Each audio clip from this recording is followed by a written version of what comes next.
유대 종교의 기득권 증인 대제사장, 사느드린 공회의원, 서기관 등은 군중들을 선동해서 예수님을 죽이고자 거짓 증인들을 세웠습니다. 결국 부하내동된 무리에 의해서 로마의 총독 관저로 몰려가서 큰 소리로 예수의 처형을 요구했습니다. 많은 사람들이 와서 빌라도 총독에게 이렇게 말했습니다. 당신이 이 예수를 죽이지 않는다면 우리의 소요는 계속될 것이요, 당신은 로마의 황제 가이사의 충신이 아닙니다. 빌라도 총독이 깜짝 놀랐습니다. 그는 권력욕에 불타는 사람이었습니다. 그의 몸은 비록 팔레스타인에 와 있지만 그의 마음은 항상 로마에 가 있었습니다. 언제나 로마의 황제가 자기를 불러줄까? 그는 로바락이 로마의 황제를 쳐다보고 살았습니다. 어떻게 하면 그에게 잘 보일까? 무엇을 바치면 그가 나를 신임할까? 황제에게 잘 보이고 신임받아서 로마 원로원의 일원이 되든지 집정관이 되든지 다시 로마로 가서 대신의 일을 하든지, 그것은 그의 불타는 권력욕이요 야욕이었습니다. 다른 일에 관심이 없었습니다. 사람이 죽든 말든 그건 관심이 없었습니다. 오직 로마의 황제로부터 신임을 받아서 진급하고 승리하는 것, 그것만이 그의 관심이었습니다. 그런데 사람들이 소열하면서 이렇게 말했습니다. 당신이 이렇게 예수를 처형하지 않으면 당신은 황제의 충신이 아닙니다. 그는 화들짝 놀랐습니다. 만약에 이들이 로마의 황제에게 투서를 보인다, 진정서와 탄원서를 보인다 하면 내가 어떻게 될까? 그래서 그는 마음에도 없는, 예수가 무죄한 줄 알았음에도 불구하고 손을 씻으면서 이것은 종교적인 시비에 불과하다고 하는 것을 알면서도 예수를 십자가 은도를 사형 선고를 내렸습니다. 누가복음 23장 23절은 이렇게 기록했습니다. 그들의 소리가 이긴지라. 이것이 빌라도의 비극입니다.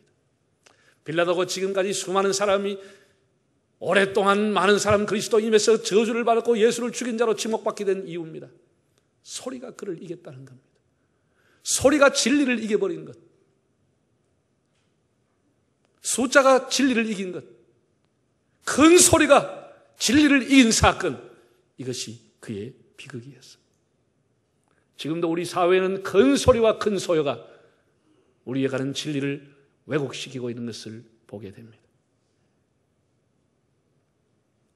그래서 예수님은 처참하게 옷이 벗겨지고 끝에 쇠가 달려있는 가죽책직으로 맞고 살점이 떨어져 나가고 피를 흘렸습니다. 그 무거운 십자가를 골고다에서 두 강도들 틈에서 강도와 같이 운명하게 되었습니다. 악이 선을 짓밟고 악화가 양화를 밀어내고 불의가 의를 이렇게 짓뭉갰습니다. 예수님을 따르는 제자들은 겁이 나서 도망을 갔고 일부 따라가면서 눈물을 흘렸지만 그들은 이 십자가의 광경을 보면서 도대체 하나님의 공의가 어디에 있느냐, 하나님이 과연 존재하고 있느냐, 하나님이 이 세상을 보고 있느냐, 그런 비탄과 절규가 골고다 골짜기를 메웠습니다. 하나님의 공의는 어디에 갔습니까? 거기에 대해서 성경은 이렇게 증언하고 있습니다. 성경 두 군데를 우리가 읽어보겠습니다. 사도행전 13장, 죽일 죄를 하나도 찾지 못하였으나 빌라도에게 죽여달라 하였으니 성경에 그를 가리켜 기록한 말씀을 다 응하게 한 것이라. 후에 나무에서 내려다가 무덤에 두었으나 하나님이 죽은 자 가운데서 그를 살리신지라. 내가 받은 것을 먼저 너희에게 전하였노니 이는 성경대로 그리스도께서 우리 죄를 위하여 죽으시고 장사 지낸 바 되었다가 성경대로 사흘 만에 다시 살아나사. 여러분, 우리가 이 말씀에 주목을 해야 됩니다. 예수님의 십자가의 처형은 황당하게 일어난 일이 아닙니다. 돌발적으로 어떤 우연히 어처구니 없이 당한 일이 아닙니다. 무죄하신 예수님이 죄인의 손에 의해서 죽게 될 것, 그것이 또 나무에 달려 죽게 될 것은 예수님이 오시기 700년 전부터 500년, 300년 계속해서 이렇게 죽게 될 것을 예언해 왔던 성경이 비로소 응하였다고 했습니다. 이건 돌발적인 사건이 아니었습니다. 하나님이 전혀 모르는 것이 아니었습니다. 하나님의 구원 섭리와 계획에 의해서 하나씩 진행이 되고 그 구약의 예언이 비로소 이루어졌다는 것입니다. 돌발적인 사건이 아니라고 하는 사실입니다. 하나님의 공의가 어디 가느냐, 그게 아니라는 것입니다. 이것은 하나님의 신비한 구원의 계획이었습니다.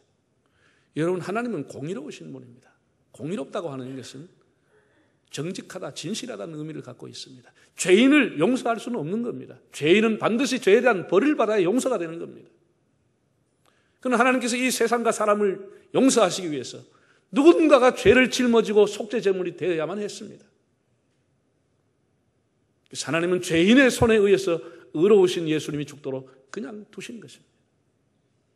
하나님의 공의가 없어서가 아니고 하나님의 구원의 섭리에 의해서 신비하게 그렇게 이루어진 사건입니다. 사람은 언제나 자기의 경험과 지식과 인식의 범주 안에 있는 것을 이해하고 믿으려고 하기 때문에 이 사건이 잘 이해가 안 되는 것이죠. 사람은 자기 지식의 한계에서 모든 것을 해석하려고 합니다. 그러나 일찍이 선지자 이사야는 이렇게 말했습니다. 우리의 생각과 하나님의 생각은 다르고 우리의 길과 하나님의 길은 다른 것이다. 사람이 가지고 있는 지혜와 하나님의 지혜가 다른 것이라고 했습니다. 우리는 전혀 비교가 안 되는 것을 뭐라고 얘기하죠? 하늘과 땅 차이라고 얘기합니다. 사람이 가지고 있는 지식과 사람이 가지고 있는 인식이라고 하는 것은 하나님하고 비교가 되지 않는 겁니다. 내 지식을 가지고 성경을 이해하려고 하는 것, 내가 가지고 있는 지식의 한계 안에서 하나님을 보려고 하는 것 때문에 이해가 안 될 뿐입니다. 그래서 우리는 항상 내 지식의 여백을 남겨둬야 합니다. 내 인식의 여백을, 내 믿음에도 여백을 남겨둬야 하는 것입니다. 내 지식에 초월한 것이 있다고 하는 사실을 알고 지식으로서 모든 것을 보는 것이 아니고 지식의 여백을 남겨두어야 그 사람이 다른 세계를 볼 수가 있게 됩니다. 내가 가진 이성으로 모든 것을 판단하고 인식한다고 하는 것은 매우 어리석은 일입니다. 지금도 수많은 기적이 일어나지만은 우리의 상식 밖, 우리의 합리적인 생각 밖의 일이 일어나지만은 우리가 모든 것을 내 인식 안에서 해석하려고 하는 것 때문에 부활을 못 믿겠다는 것이죠. 불가능한 일입니다. 근데 그렇게 우리가 이해하려고 하면 부활을 전혀 이해할 수 없죠. 100번 들어도 이해할 수 없는 거예요. 우리의 인식 밖에 계신 하나님, 내 상식과 지식 밖에 계시는 하나님께서, 공의로운 하나님께서 불의한 자를 통해서 인생을 구원하려고 하는 계획을 이루셨다고 하는 사건이 부활절의 사건입니다. 본문을 간단하게 설명하면은 예수님의 십자가의 사건 후에 예수님을 따르던 글로바와 다른 한 사람이 예루살렘에서 서남쪽 25리 정도 엠마오라고 하는 곳으로 가고 있었습니다. 석양 무렵에 너무 엄청난 비극적인 사건을 겪은 후에 충격을 받고 실망해서 쓸쓸한 마음으로 그들은 낙향하고 있었습니다. 이들의 대화를 이렇게 보면 이런 내용입니다. 자기네들이 예수를 메시아로 생각하고 메시아의 나라가 올 것을 기대하고 따랐다는 겁니다. 그런데 어떻게 저렇게 힘없이 맥없이 저렇게 나무에 달려서 비참하게 저주받아 죽어갈까? 구약 성경에는 나무에 달린 자마다 저주받은 자라고 했습니다. 저렇게 저주받아서 비참하게 맥없이 죽어갈까? 그러던 와중에 예수님을 따르던 몇몇 여인들이 황당한 얘기를 했습니다. 자기들이 시신을 향품을 바르러 갔더니 시신이 없어졌더라. 시신이 없어졌더라. 그리고 천사가 증언하기를 그는 죽지 않고 살았다고 하는 얘기를 했다라는 겁니다.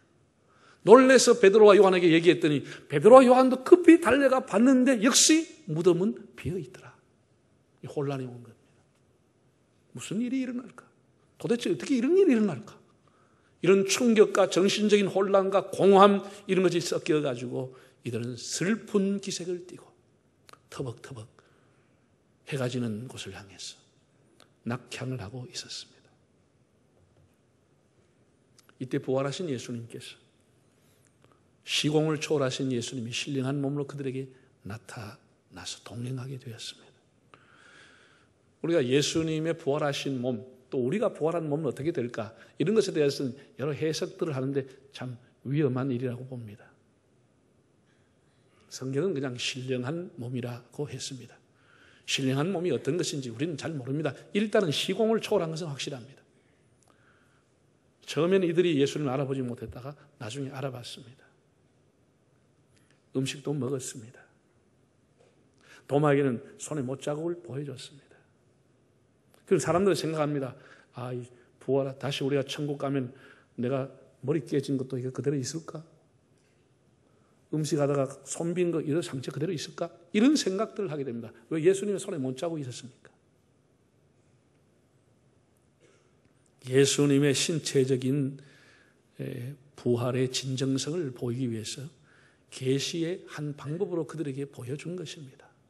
우리가 그 지나친 상상은 할 필요가 없습니다. 그냥 썩지 않고 노화되지 않고 신령한 몸이 된다. 시공을 초월한 신령한 몸이 된다는 사실 정도만 알아도 되리라고 봅니다.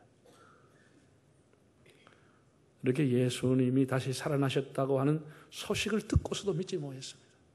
참 기가 막히죠. 그렇게 예수님을 따랐다고 하면 그 여인들이 가보니 무덤이 비었더라, 살아났다고 했더라, 베드로와 요한이 가보니 정말로 무덤이 비었더라고 했으면 최소한 무덤에 가봐야 될 건 아닙니까? 이 사람들 그 소리를 듣고서도 반신반의하고 믿지 아니하면서 그럴 수는 없는 거야. 그건 아니야.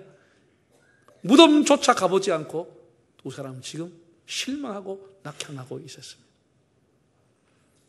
예수님이 이렇게 말했습니다. 이 미련하고 선지자들의 말을 더디 믿는 자들이요, 그리스도가 고난을 받고 영광에 들어가야 한다고 하는 것을 모르느냐? 이 더디 믿는 자, slow believer, 이 더디 믿는 자들이야. 예수님은 모세와 선지자에 관한 모든 것을 이 더디 믿는 자들에게 하나하나 풀어주고 속적인 신앙을 가지고 이들에게 가르쳐 주었습니다. 자세히 풀어주었다고 했습니다. 그래서 해가 뉘엿뉘엿 질될 때 어느 집의 당도에서 음식을 같이 먹게 됐습니다.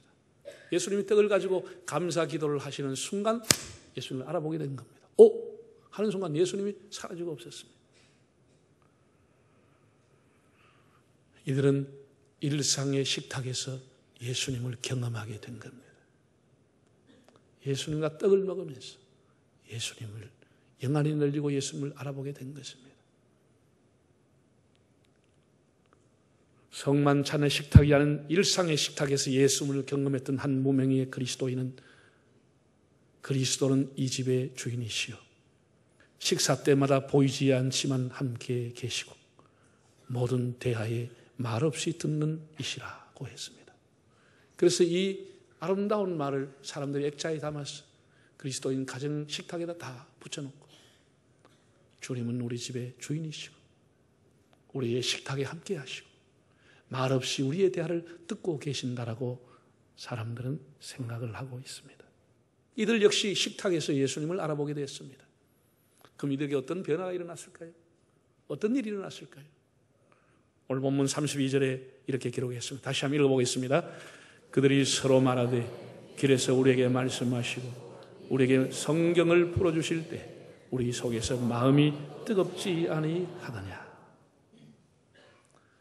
성경을 풀어주실 때 우리의 마음이 뜨겁지 아니하더냐. 그 밑에 줄을 보면 불타지 아니하더냐 그렇게 되어 있습니다.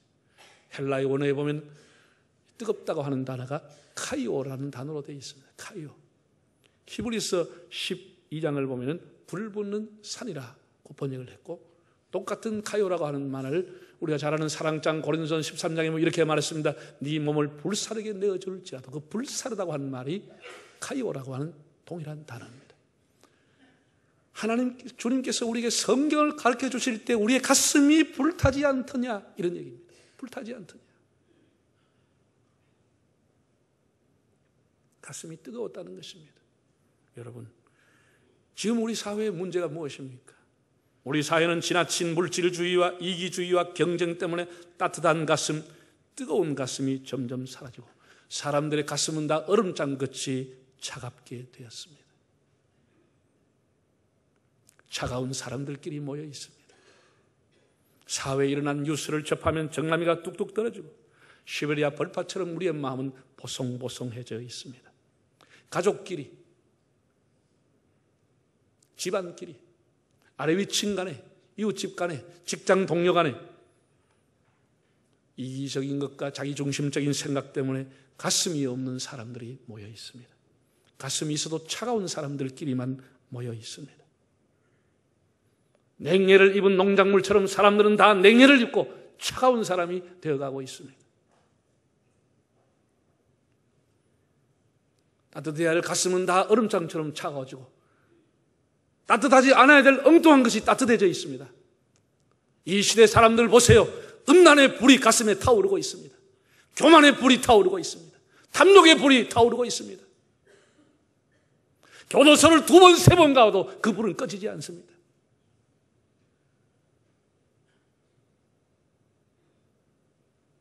따뜻한 가슴을 상실하고 따뜻하지 말아야 될 것으로 태워져 가는 이 현실을 보면서 무엇이 우리를 따뜻하게 할 수 있습니까? 성경을 풀어주실 때 우리의 가슴이 뜨겁지 않더냐. 하나님의 말씀만이 우리를 따뜻하게 하는 줄로 믿습니다. 예배만이 우리 가슴을 불태우게 하는 거예요. 기도가 우리 가슴을 불태우는 것입니다.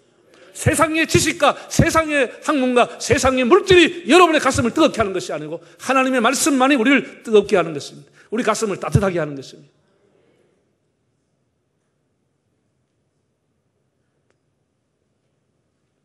여러분 초기에 결혼할 때는 다 따뜻한 가슴으로 출발했다가 20년, 30년 자식 놓고 살면서 다 냉정한 가슴이 되어 있고 미움과 원망만이 남아있다고 하는 것은 굉장히 잘못된 것이 아닙니까? 우리가 우리의 자녀들에게 신앙을 가르쳐야 되고 하나님 말씀을 가르쳐야 될 것은 신앙만이 그들의 삶을 따뜻하게 해주기 때문인 것입니다.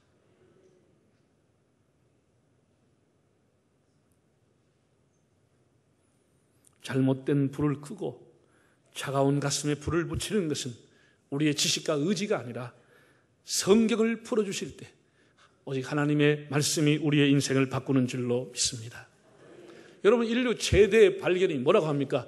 불이라고 합니다. 불을 발견하고 난 이후에 인류의 삶의 라이프 스타일이 다 바뀌었습니다. 지금 세상을 움직이는 힘이 어디에서 나오죠? 다 불의 힘에 의해서, 동력에 의해서, 불에 의해서 세상이 움직여지는 것입니다. 인간을 근본적으로 바꾸는 건 어디에 있습니까? 불에 있습니다. 성령의 불, 말씀의 검, 그것만이 우리 인생을 바꾸는 것입니다. 그것이 우리를 바꾸는 거예요. 말씀의 검으로 우리의 잘못된 것을 수술하고 말씀의 불로 우리의 죄악을 태울 때 우리의 인생이 바뀌어지는 것입니다. 1700년대 영국이 타락했을 때 옥스퍼드 대학에서 공부했던 존 웨슬레와 그의 친구들이 가슴과 영혼에 불 붙이는 운동을 시작했습니다. 그들은 가는 곳마다 여러분의 가슴에 하나님의 불을 붙이시오 라고 하면서 영국을 하나님의 말씀의 횃불을 들고 사람들의 가슴에 불을 붙이기 시작했습니다. 그리고 영국은 다시 하나님 앞에 돌아왔습니다.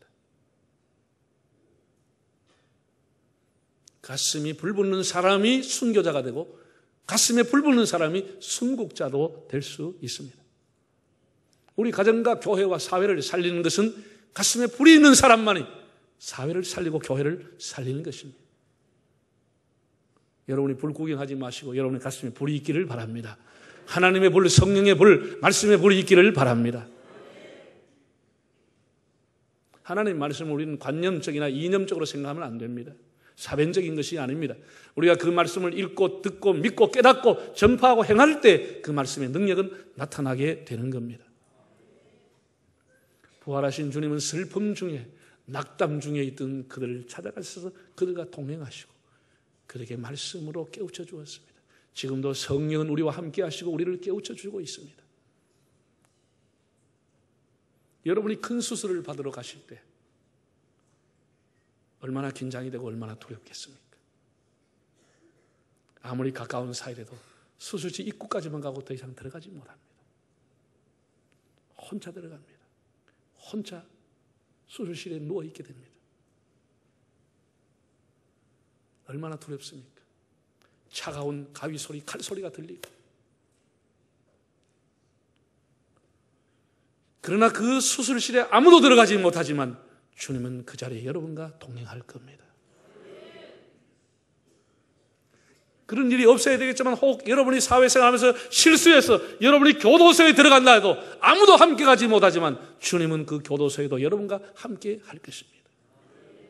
우리 낙심하면 안 됩니다. 언제나 주님은 우리와 함께 하십니다. 슬픈 기색을 띠고 있고 낙심했던 그들과 주님은 함께 했습니다. 그리고 이 뜨거운 가슴을 가졌던 사람이 어떻게 했죠? 33절과 34절 한번 읽어보겠습니다. 곧 그때로 일어나 예루살렘에 돌아가 보니 11 제자 및 그들과 함께한 자들이 모여있어 말하기를 주께서 과연 살아나시고 시몬에게 보이셨다 하는지라. 그 시로 즉시 예루살렘으로 다시 돌아갔어. 부활의 공동체, 사도들의 공동체에 참여하고 그들에게 주께서 과연 살아나셨다라고 부활의 증인이 되었다고 했습니다. 낙향하던 그들은 다시 예루살렘 사명자로, 좌절하고 공허했던 발길은 다시 소망의 걸음으로, 부활의 소식을 듣고 불신했던 그들은 이제 부활의 증인으로 다시 살아가게 됐습니다. 이것이 부활을 목도한 사람의 변화된 삶입니다. 지금부터 131년 전에 부산을 거쳐서 제물포로 내한했던 최초의 개신교 선교사는 언더우드와 아펜셀라입니다. 그들은 절망의 땅, 가난과 전염병이 창궐했던 이 무지의 땅에 왔습니다. 1885년 4월 5일 그들이 이 땅에 도착해서 처음으로 드렸던 기도가 그들의 묘비에 이렇게 기록이 되어 있습니다. 화면을 보고 같이 한번 읽어보실까요? 우리는 부활절 아침에 이곳에 왔습니다. 그날 사망의 권세를 이기신 주께서 이 백성을 널거맨 결박을 끊으사 하나님의 자녀로서의 자유와 빛을 주시옵소서. 사랑하는 형제 자매 여러분, 하나님께서는 조선을 이처럼 사랑하사 지금부터 131년 전에 호레이스 언더우드 26살이었습니다. 게하트 아펜젤러 27살이었습니다. 이 선교사들을 이 땅에 보내서 그리스도의 복음과 부활의 소식을 전하게 했습니다.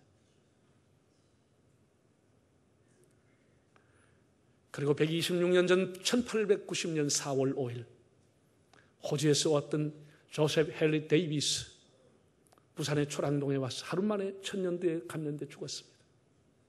하루 만에 죽었습니다. 1890년 4월 5일 부활절 전날 죽었습니다. 물론 그 이후에 호주의 많은 선교사들 78명이 부산과 경남에 와서 데이비스의 죽음을 헛되이 할 수 없다고 해서 와서 하늘의 미랄이 됐습니다. 그 당시에 그들은 미국과 호주에서 유수한 대학을 나온 사람, 장래가 촉망되던 사람, 국민의 1%만이 대학을 나왔던 그 시대, 세상이 주는 부와 명예와 안정된 자리를 버리고 이 땅에 와서 살았던 이유가 무엇입니까? 그리스도의 부활을 전하기 위해서, 예수 그리스도의 십자가의 복음을 전하기 위해서 그들은 세상이 주는 명예를 버리고 이 땅에 왔습니다. 뜨거운 가슴으로 왔습니다. 우리의 마지막 종착점은 공동묘지가 아니고 영광스러운 주님의 보좌 앞입니다. 부활의 소망을 가지고 엠마오에서 다시 예루살렘을 갔던 뜨거운 가슴을 갔던 그 제자들처럼 우리 다시 우리의 인식의 밖에 하나님의 계심을 다시 깨닫고 이 구원의 역사를 이루어 가시는 하나님, 그 하나님을 신뢰하고 뜨거운 마음으로 주님을 섬기는 여러분들 다 되시기를 바랍니다.